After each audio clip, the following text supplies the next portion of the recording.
अस्सलाम वालेकुम, मैं हूं अलीना फारूक शेख। और जनाब जहांगीर तरीन के बारे में जो रिपोर्ट आनी थी उससे मुतालिक बड़ी चहमगोइयाँ हो रही हैं। कुछ तहकीकाती रिपोर्ट्स भी सामने आई हैं कि इजलास का बड़ा जिक्र हो रहा है। इस पर प्रोग्राम के सेकंड हाफ में जिक्र करेंगे। अभी ज़रा जिक्र करते हैं कुछ पीडीएम की। जनाब पीपल्स पार्टी और एएनपी की पीडीएम में वापसी पर मुस्लिम लीग नून की जो हिकमत अमली और सोच है उसमें तकसीम खुलकर सामने आ गई है। मुस्लिम लीग नून के सदर शहबाज शरीफ जो कि काफ़ी दिनों से मुतहरिक हो गए हैं, अब अपोजिशन का अलायंस दोबारा फ़ाल बनाने में, इनको अमली सियासत में मुतहरिक तौर पर लाने में, खासकर बजट आ रहा है तो इनकी जो मफाहमती अंदाज है वो अपनाने के हामी है। दूसरी जानिब शाहिद खाकान अब्बासी साहब कहते हैं कि जी एएनपी और पीपल्स पार्टी की पीडीएम में जो वापसी है वो बाप की हिमायत लेने की जो वजाहत थी उसके बगैर मुमकिन नहीं है।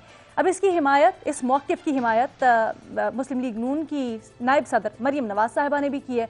इस मामले पर होगा क्या? ये जो दरार खुल के सामने आई है, किसके मौक़िफ़ में जान होगी, किसका मौक़िफ़ प्रिवेल करेगा? आने वाले दिनों में पीडीएम का सरबराही इजलास भी हो रहा है। ये भी बताते चलें कि चेयरमैन पीपल्स पार्टी बिलावल भुट्टो ज़रदारी ने आपसे कुछ देर पहले एक प्रेस कॉन्फ्रेंस की है। उसमें उन्होंने कहा कि जी शहबाज शरीफ नून लीग के सदर हैं तो उनकी बात को, नून लीग की पॉलिसी तो वो समझेंगे। हमने अपने आने से सवाल रखा है कि किसका मौक़िफ़ दुरुस्त है, मरियम या फिर शहबाज शरीफ का। डिबेट के लिए हमें ज्वाइन करें आज पैनल पर मजहर अब्बास साहब, हसन निसार साहब, इरशाद भट्टी साहब और शहजाद इकबाल साहब। शहजाद, सबसे पहले आपसे जानना चाहेंगे क्या लगता है आपको किसकी सोच प्रिवेल करेगी? अलीना, जिस दिन शहबाज शरीफ साहब की रिहाई हुई थी और हम ये प्रोग्राम कर रहे थे उस दिन मैंने आपसे कह दिया था कि ये बड़ा इंटरेस्टिंग होगा अब देखना कि पीडीएम में पाकिस्तान मुस्लिम लीग नून का मौकिफ क्या होता है और किसका मौकिफ प्रिवेल करेगा। शहबाज शरीफ साहब के बारे में जो कोई भी बात करे, जितनी भी बात करे, एक चीज तो तय है कि हमेशा से उनकी सियासत जो है मुफायमाना रही है, वो मुजाहिमत के हामी नहीं रहे हैं।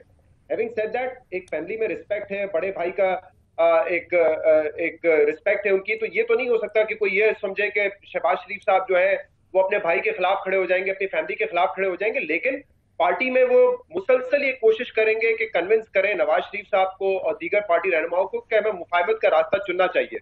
और उसी वजह से आपने देखा कि पीडीएम की मीटिंग सही नहीं, लेकिन जो पार्लिमानी लीडर्स का इजलास था उसमें उन्होंने पीपल्स पार्टी को भी तलब किया, वहां पे उनको दावत भी दी है कि आप आए और ज्वाइन करें पीडीएम को।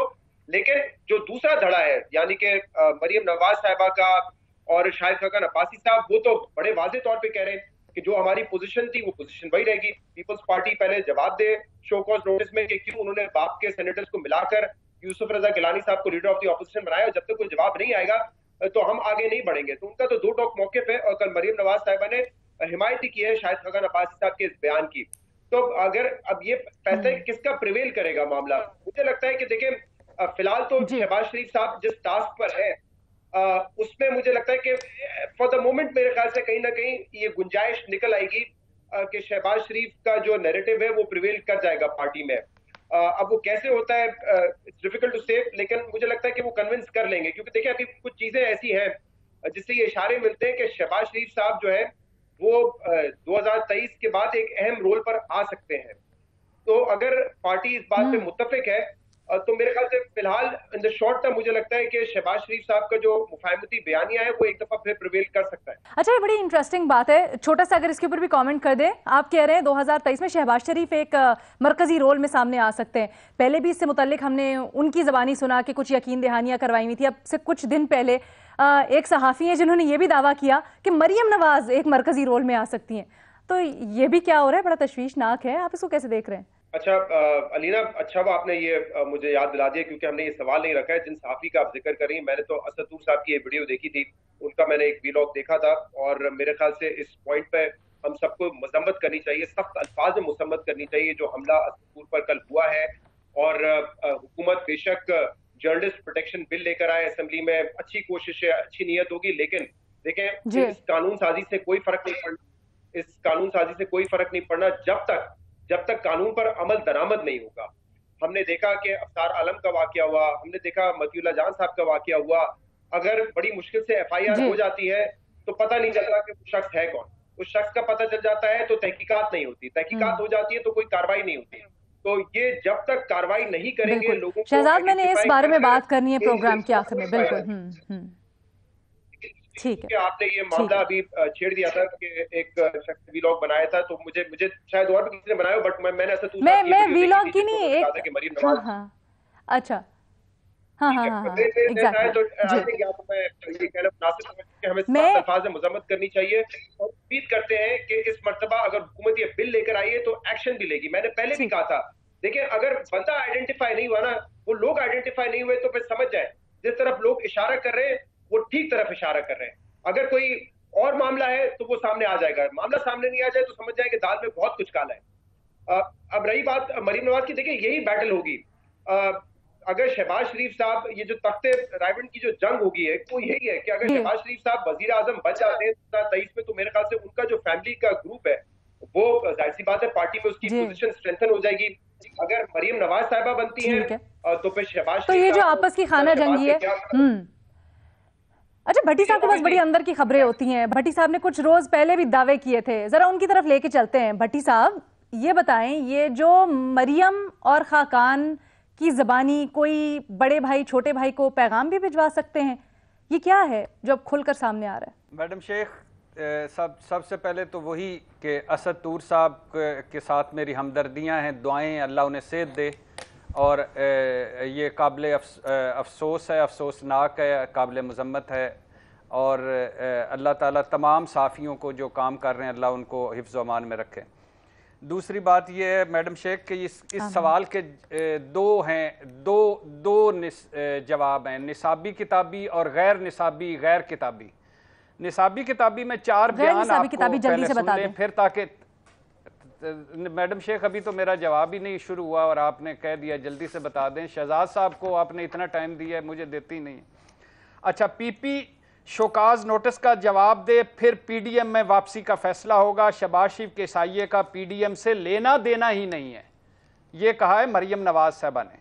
पीपी के लिए दरवाजे बंद हैं। पीपी आई पीडीएम में तो पीडीएम कोई नया जनरल सेक्रेटरी ढूंढ ले, यानी मैं नहीं हूंगा, शायद खाकान अब्बासी। पीपी सियासी, पीपल्स पार्टी सियासी नाबालिग है। मौलाना पीडीएम में वापसी का शौक नहीं। एएनपी मौलाना गाली वापस लें, अब्बासी साहब माजरत करें तो पीडीएम में आने को तैयार हैं। कायरा साहब ने यह भी कहा कि हमारा जवाब है शोकाज नोटिस गैर इखलाकी, गैर सियासी, गैर मंतकी। अब्बासी साहब को माफ़ी मांगनी चाहिए थी, उन्होंने नया गुल खिला दिया। और असूल पीपी ने तोड़ा, माफ़ी पीपी को ही मांगनी पड़ेगी, अब्बासी साहब ने कहा। अब आपका आ जाए सवाल पे कि मरियम नवाज या शहबाज शरीफ किसका मौक़िफ़ दुरुस्त है। मरियम नवाज ने कहा है कि मेरी और शाहिद खाकान अब्बासी की सोच एक है। मेरी और शाहिद खाकान अब्बासी की सोच एक है। शाहिद खाकान अब्बासी कह रहे हैं जो कुछ मैं कह रहा हूं शहबाज शरीफ की सोच भी यही है।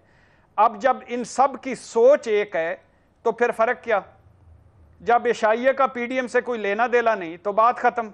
या तो मरियम नवाज और शहबाज शरीफ की सोच में इख्तलाफ है, नहीं सिर्फ या तो मुस्लिम लीग में दो ग्रुप हैं, दो धड़े हैं। उसके बाद वो मौलाना से गए, मौलाना से भी उन्होंने जराये के मुताबिक बात यही की। नहीं, कुछ भी नहीं की। अब आ जाएं जो इसका आप अभी आप कह रही हैं, इसके गैर निसाबी गैर किताबी, जल्दी से। सबकी अपनी अपनी राय है मैडम शेख, इस थोड़े को बहुत समझिएगा। सबके अपने एजेंडे हैं, अपने मसाइल हैं, सबके अपने अपने मसाइब हैं, सब अपने अपने मसाइल के लिए इकट्ठे हुए हैं, सब अपने अपने मसाइब हल करने के लिए अलहदा हैं। जो कर रहा है बड़ा सोच समझ के कर रहा है, सब दाव लगा कर बैठे हैं, सब उम्मीद से हैं। और आगे थोड़ा सा और आगे जाके देखिएगा होता है क्या। हमने आगे जाके देखने। भट्टी साहब, आपके हमारे इस पैनल पे होने का फायदा क्या? आप हमें पहले से ही बताया करें ना क्या हो, फिर हम आपको कहें भट्टी साहब वाह क्या आपने पेशगोई की थी। लेकिन हसन निसार साहब ये बताएं, हसन निसार साहब ये बताएं, दोनों एक हैं और दोनों की रस्ते अलहदा हैं, मंजिल एक है। अब आप इसके अलावा और क्या बताऊं? दोनों के रास्ते अलहदा लेकिन मंजिल एक है। हसन निसार साहब, ये रास्ते अलहदा क्यों हैं? ये रास्ते अलहदा क्यों हैं? अगर कोई इख्तलाफात हैं, एक हिकमत अमली क्यों नहीं उसकी की जाती अगर मंजिल एक है तो, जैसे भट्टी साहब कह रहे हैं? अपना अपना रवैया होता है, अपना अपना तजर्बा, अपना अपना फहम होता है, अपना अपना मिजाज होता है। अरबी का एक मुहावरा है कि इंसान की उफ्ताद तबाह ही उसकी तकदीर होती है। बहरहाल ये छोड़ें, ये और तरह की बात है। शहबाज शरीफ देखें एक स्टेट्समैन की तरह बिहेव कर रहे हैं और थ्रू आउट, और कभी उस आदमी ने अपने मुफाहमती रवैये का कोई ज़ाती फ़ायदा नहीं उठाया। बाकियों का रवैया मैं क्या कहूँ, गम व माजों जैसा है और हर मामले में है क्या मुझे एक बताए यार, कोई आदमी मुझे बताए कि क्या ये मुल्क मफाहमत के अलावा भी कुछ अफोर्ड कर सकता है? मखासमत जो है ये तो नॉर्मल हालात में बर्बाद करके रख देती है। मेरा आज का इत्तेफाक से पूरा कॉलम इसी बात पे है, इसलिए मुझे बोलते हुए कोफ्त हो रही है। तो ये मुल्क नहीं अफोर्ड कर सकता, ना हुकूमत और अपोजिशन के दरमियान इत्तेदाल, मियाना रवि, तहम्मुल, बुर्दबारी है, और ना इस नाम निहाद अपोजिशन के दरमियान कोई मैच्योरिटी है। ये मुहिमजू हैं सारे, ये सारे के सारे फॉर्च्यून हंटर्स हैं। अब उस पे बचा वो अकलौता आदमी है जो एक मैच्योर तरीके से, बालग तरीके से बिहेव कर रहा है, और सारे उसकी जान को आए हुए हैं। भतीजी भी चपड़ चपड़, शायद खाकान अब्बासी को, क्या हो रहा है इस मुल्क का हाल तो देखो, आम आदमी की हालत देखो, अफगानिस्तान की सूरत हाल देखो, हिंदुस्तान कैसे मसाइल से दो चार मुल्क, और अपोजिशन आपस में दस्तों के माफी मांगो, वो तुम हो कौन? और फजलुर रहमान साहब, मुझे समझ नहीं आई कि इनमें कोई क्या सियासी मैच्योरिटी की कमी है। पीपल्स पार्टी में क्या करते रहे हो वहां, इतने साल बाद तुम्हें होश है ये सियासी तौर पे मैच्योर नहीं, माफी मांगो, वो तुम्हारे मुलाजिम है।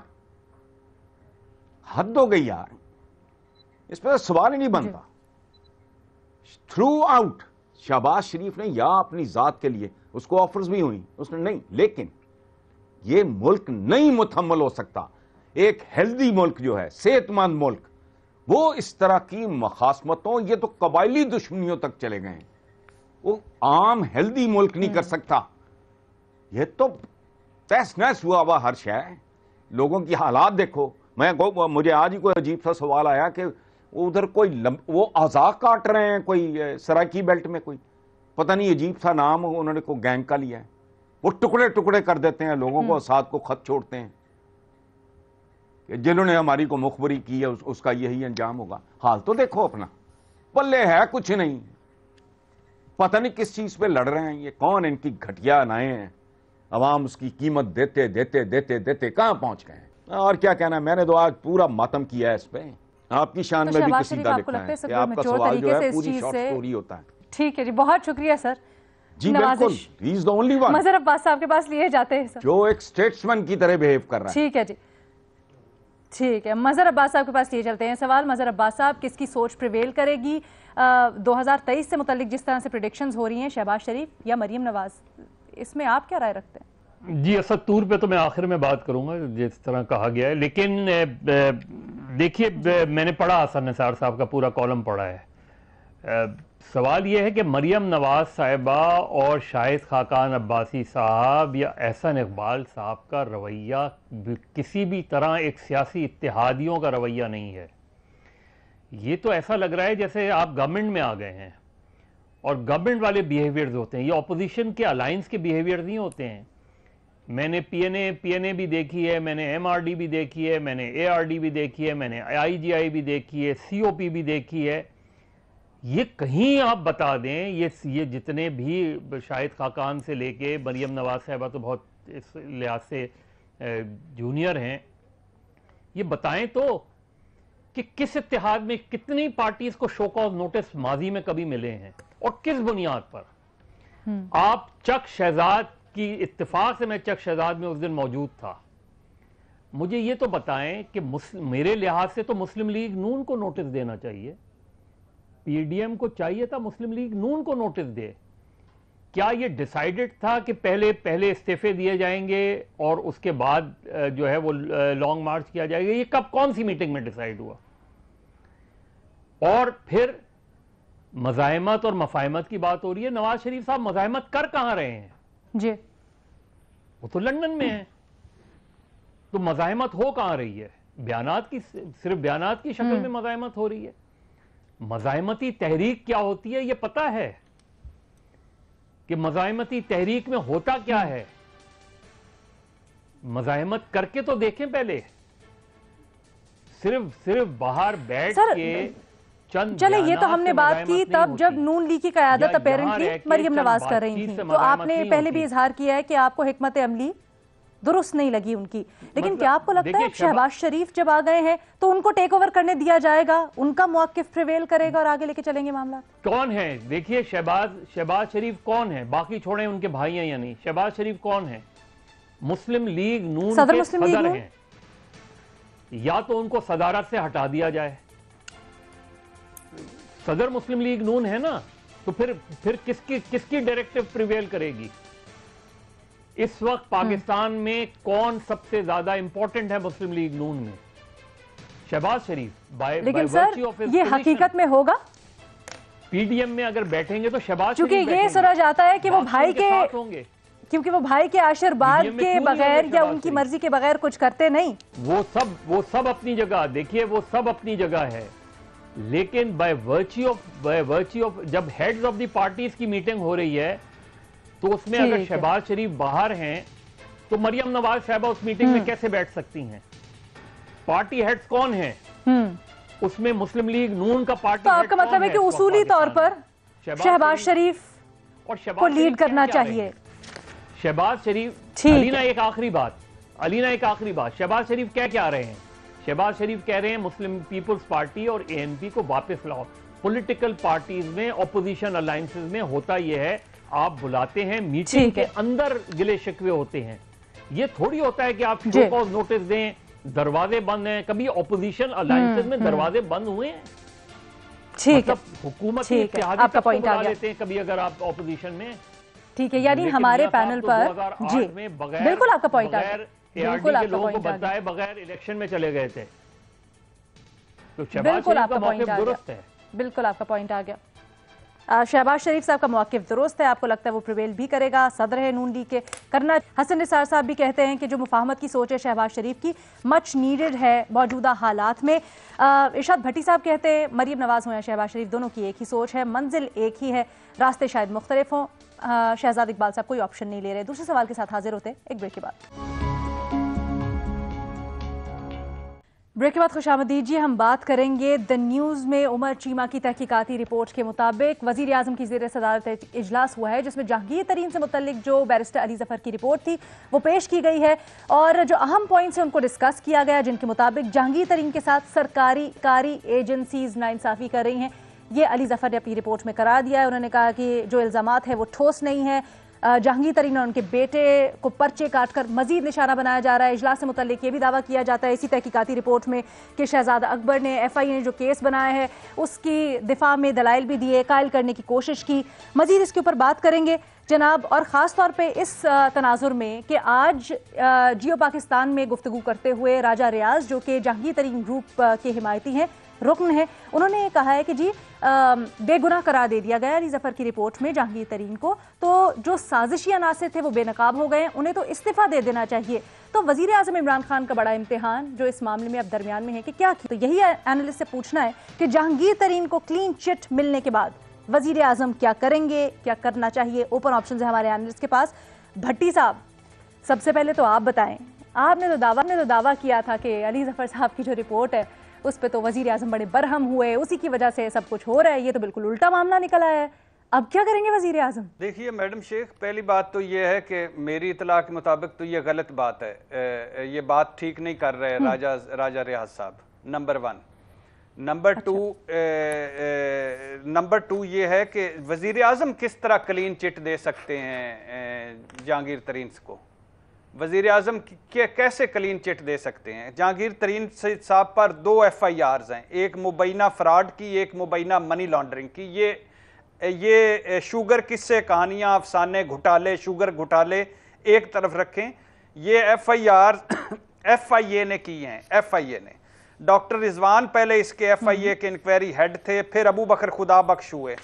अली ज़फ़र का इस मामले में कोई लेना देना नहीं। अली ज़फ़र का इस मामले में इतना ही लेना देना है कि जब ये लोग जाके वज़ीर आज़म से मिले थे तो वज़ीर आज़म ने अली ज़फ़र को कहा था कि आप एक मरतबा चेक करके मुझे बताएं कि क्या ये वाकई सारे इल्ज़ामात ठीक हैं या गलत हैं। अब मैं तो नहीं मानता कि ये जो अली ज़फ़र साहब की रिपोर्ट मैंने सुनी है या उनके मुंदरजात जो मैंने सुने हैं कि उनके मुताबिक राजा रियाज ठीक कह रहे हैं, लेकिन फ़र्ज़ करें अगर अली ज़फ़र साहब ने कह दिया है कि ये जहांगीर तरीन साहब बेगुनाह हैं, बेकसूर हैं, तो क्या FIRs ख़त्म हो जाएंगी?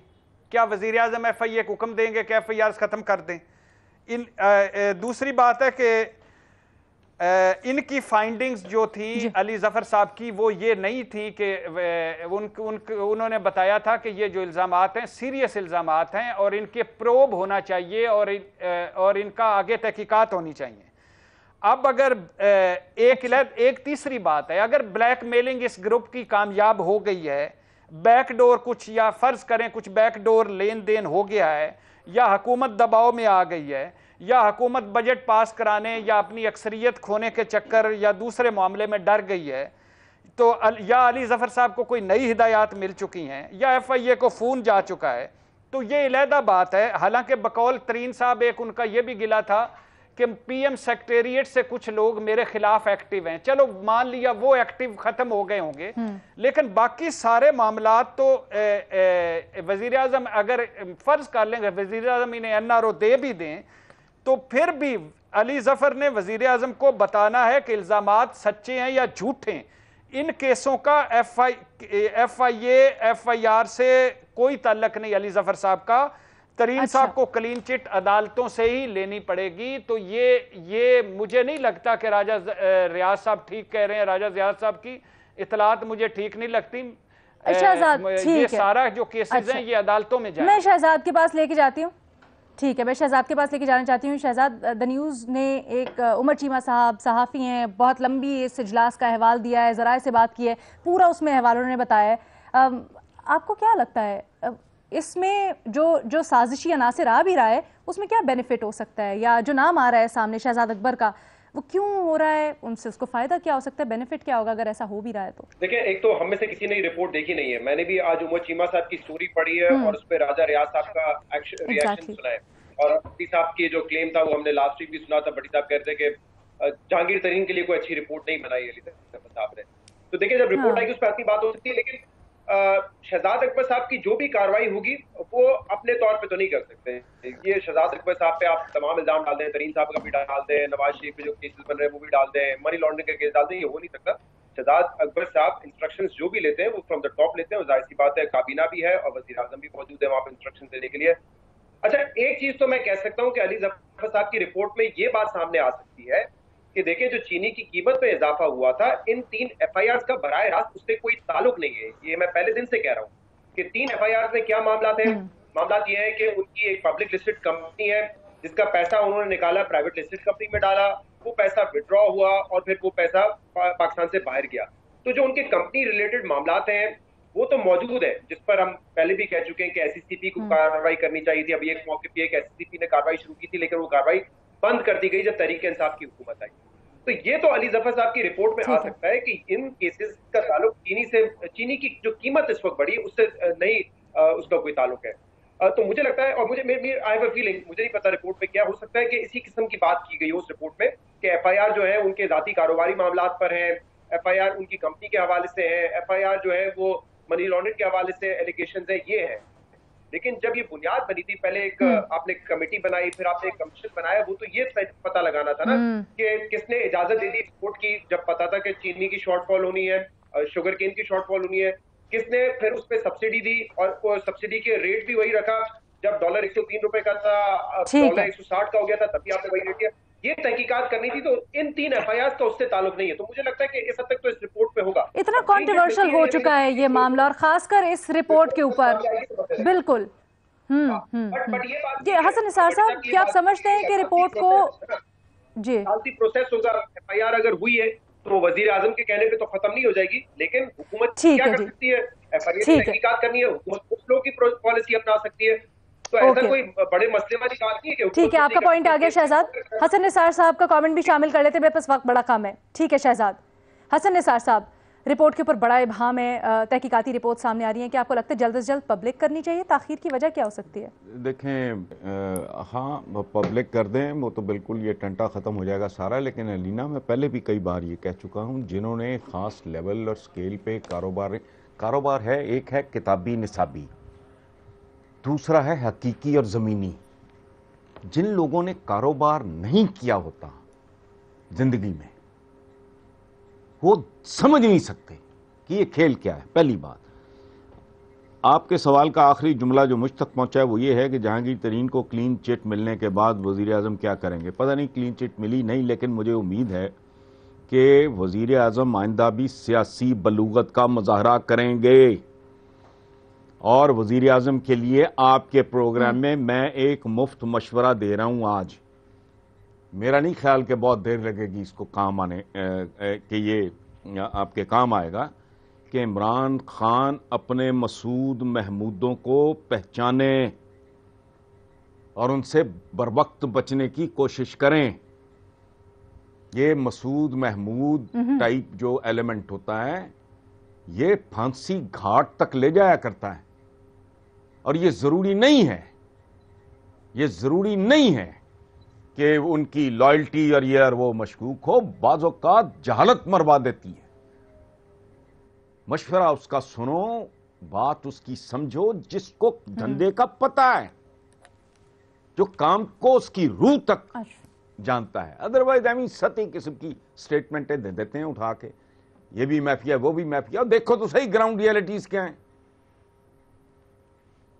बहरहाल ठीक है, जितना करना देखना चाहिए ग्राउंड रियलिटीज क्या हैं, तो हमले को टैकल करने में आसानी होगी। एहतसाब का नारा ऐसे नहीं लगा देना चाहिए। इसके ऊपर जरा बात करते हैं एक छोटी सी ब्रेक के बाद।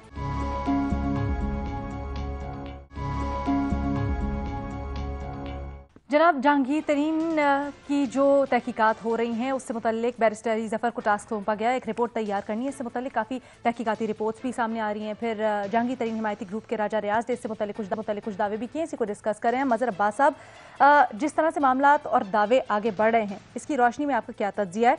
और ये भी बताइएगा, अभी कुछ रोज़ पहले तो शेख रशीद साहब ने भी एतराफ़ किया कि जनाब केसेस तो बना देते हैं, लेकिन हमारी हुकूमत की एक कमी समझिए कि केसेस किसी मंतकी नतीजे तक नहीं पहुँच पाते। तो यहाँ पर खास तौर पे इस चीज़ को देखना चाहिए जनरली सब केसेस। देखिए, पहली चीज़ तो ये कि जहांगीर तरीन इमरान खान की सियासी ज़रूरत है, ख़ास तौर पे पंजाब के कॉन्टेक्स्ट में। तो इसलिए जो है वो उन्हें बिल्कुल भी ना उनके ख़िलाफ़ ना उनके ग्रुप के ख़िलाफ़ कोई भी वैसी कार्रवाई नहीं हुई जिसे हम डिसिप्लिनरी एक्शन कहते हैं। दूसरी बात वो मैंने आज अपने कॉलम में भी लिखी है कि मेरी कुछ दिनों पहले एक बहुत बड़े कारोबारी शख्स से बात हुई थी जिनके इमरान खान साहब से भी बहुत अच्छे ताल्लुकात हैं और जहांगीर तरीन से भी बहुत अच्छे ताल्लुकात हैं, और उन्होंने दोनों से टेलीफोन पे बात की थी। उनके बकौल जहांगीर तरीन के खिलाफ कार्रवाई नहीं होगी, नहीं हो सकती, और उनके बकौल, जैसे हसन साहब भी कहते हैं, उनके बकौल कि जहांगीर तरीन ने कोई भी ऐसी बात नहीं की। अब लेकिन इसमें दूसरा पहलू जो है वो ये है कि ये ताज्जुब की बात है कि अली ज़फ़र की रिपोर्ट ना मुझे पता है ना किसी को पता है, और मेरा ख्याल है ज़ाहिर रिपोर्ट्स आ रही हैं, लेकिन जहांगीर तरीन ग्रुप ने 2 दिन पहले ये कहा कि अली ज़फ़र की रिपोर्ट जो भी होगी हम कबूल कर लेंगे। अब ये बड़ा अजीब और गरीब बयान था कि जो रिपोर्ट जैसी भी होगी हम कबूल कर लेंगे। तो इसका मतलब यह कि किसी ने तो उनको ये यकीन दिलाया होगा कि जहांगीर तरीन की रिपोर्ट में आपको क्लियर किया जा रहा है और आप क्लियर हो जाएंगे, तभी तो इतने एतमाद से उन्होंने ये बात कर दी। अब मुझे नहीं पता, उमर चीमा क्रेडिबल जर्नलिस्ट हैं, इन्वेस्टिगेटिव जर्नलिस्ट हैं, उनकी रिपोर्ट्स कम ही ऐसा हुआ है कि उनकी रिपोर्ट कोई बाउंस बैक हुई हो। लेकिन इमरान खान, लेकिन इसकी रिपोर्ट ज़ाहिर है कोर्ट में ही जाके मामलात होंगे, लेकिन जब एक मरतबा जो है रिपोर्ट ये सबमिट हो जाए, और जो प्राइम मिनिस्टर ने कहा था कि जहांगीर तरीन अगर इसमें उनके बकौल, रिपोर्ट के बकौल जो रिपोर्टेड है और जो राजा रियाज साहब कह रहे हैं, अगर ये बात दुरुस्त है तो मुझे इस पर ताज्जुब नहीं होगा, क्योंकि जो पंजाब की पॉलिटिक्स में इमरान खान की डिफ़िकल्टीज़ हैं वो अगर जहांगीर तरीन को भी फारिग और उनके ग्रुप को भी फारिग कर देंगे तो फिर सिर्फ ये इस वक्त की सूरत हाल नहीं, आइंदा के इलेक्शन में इमरान खान फिर क्या करेंगे। लिहाजा पीटीआई के अंदर ये कॉन्फ्लिक्ट्स चलते रहेंगे, लेकिन मुझे नहीं लगता कि ये झगड़ा अब बढ़ेगा, बहुत ज़्यादा बढ़ेगा। मुझे लगता है अब ये झगड़ा खात्मे की तरफ जाएगा। मज़हर अब्बास साहब, इससे पहले मैं क्लोज कर दूं, आप असद अली तूर से मुताल्लिक कुछ कहना चाह रहे थे? देखिए, मैं एक चीज़ बताऊं, अव्वल तो जो जर्नलिस्ट प्रोटेक्शन बिल है इसको हर जर्नलिस्ट को ज़रूर पढ़ना चाहिए। ये काफ़ी हद तक जर्नलिस्टों की न सिर्फ ये कि ट्रेनिंग की बात करता है, इंश्योरेंस की बात करता है, लेकिन इसमें जो मीडिया कमीशन, चाहे वो फेडरल लेवल पे बनाया जा रहा हो या सिंध लेवल पे, जब ये कमीशन बन जाएगा उसके बाद इस तरह के जो वाकयात हैं उसका सुओ मोटो भी लिया जा सकता है, उसको फौरी तौर पे उसमें किसी को भी बुलाया जा सकता है। देखना यह कि इसकी इन्फोर्समेंट कैसी होती है। लेकिन एज ए लॉ ये दोनों, फेडरल लेवल का लॉ भी बहुत अच्छा है, सिंध का लॉ कानून भी बहुत अच्छा बनने जा रहा है, और इसकी वजह से, और हो सकता है अगर ये जल्दी बन जाए एक दो हफ्तों में, तो ये असद तूर वाले वाक़े का भी नोटिस लिया जा सकता है। लेकिन जो वाक़या हुआ है, मुझे लगता है कि कराची में 1-2 वाक़यात हुए हैं, एक फोटोग्राफर को गिरफ्तार कर लिया गया था और 1-2 जर्नलिस्टों को मैन हैंडल किया गया है। मुझे लग ये रहा है कि कहीं कुछ लोग इस प्रोटेक्शन बिल के खिलाफ साजिश ना कर रहे हों, इसको सबोटाज करने की कोशिश ना कर रहे हों, क्योंकि इसमें ऐसी ऐसी चीजें हैं इस बिल के अंदर, इस कानून के अंदर, कि अगर ये बन गया तो कम से कम वो कमीशन जो है ये बता सकेगा कि किसी जर्नलिस्ट के अटैक में, किसी जर्नलिस्ट को तशद्दुद का निशाना बनाने में या उसके कत्ल में कौन लोग उनके नज़र में मुलव्विस हो सकते हैं और उनके खिलाफ कार्रवाई स्पीडी ट्रायल में हो सकती है। तो असद तूर के पर वाक़े पे काबिल मजम्मत है, नाकाबिल कबूल है, और इसकी तहकीकात फौरी तौर पे होनी चाहिए और जिन्होंने किया उन्हें गिरफ्तार होना चाहिए, फौरी तौर पर होनी चाहिए। और वजीर इत्तलात ने इनकी हिदायत भी कर दी है, खुद इस चीज़ को देख रहे हैं। उन्होंने आज इस्लामाबाद में रिपोर्ट भी तलब कर ली है पुलिस हुक्काम से, और कहा जा रहा है इसके ऊपर जल्द से जल्द एक्शन होगा। जनाब, हमारे बुनियादी सवाल के जवाब में जो कि जहांगीर तरीन से मुतल्लिक है, भट्टी साहब तो कह रहे हैं कि उनकी जो इत्तलात हैं उसके मुताबिक अली जफ़र ने जो रिपोर्ट पेश करनी है वज़ीर आज़म को, जिसको पब्लिक करना है, वज़ीर आज़म को पेश की गई और उसमें जहांगीर तरीन को क्लीन चिट नहीं दी गई। हमारे बाकी एनालिस्ट जो उमर चीमा की तहकीकाती रिपोर्ट है उसके ऊपर इत्तफाक कर रहे हैं। जनाब, आपसे मुलाकात होगी कल नए सवालात के साथ। अल्लाह हाफ़िज़।